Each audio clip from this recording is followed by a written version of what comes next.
আমি আসলে মানুষটাই এরকম। কারো কাছে ভালো, কারো কাছে খারাপ, আর কারো কাছে সুন্দর মনের মানুষ, আবার কারো কাছে কোনো কিছুই না। আবার অনেকের কাছে খুবই প্রিয়, আবার অনেকের কাছে মানে অনেকে আবার দেখতেই পারে না।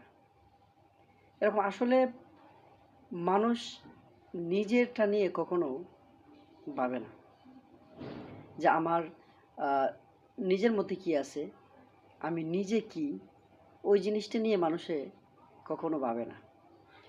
শুধু দেখে অন্যের ভিতর কি আছে, অন্যের সমালোচনা কিভাবে করা যায়, সেই জিনিসগুলাই মানুষ আজকাল দেখে।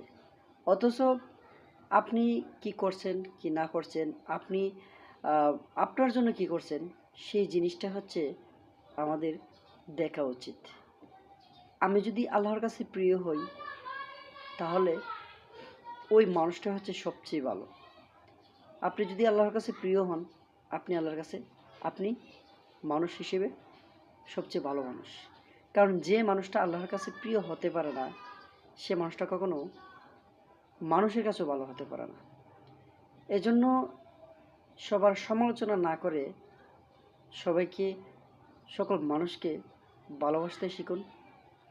সকল মানুষকে অন্তর থেকে ভালো মানুষ হিসেবে বিবেচনা করুন।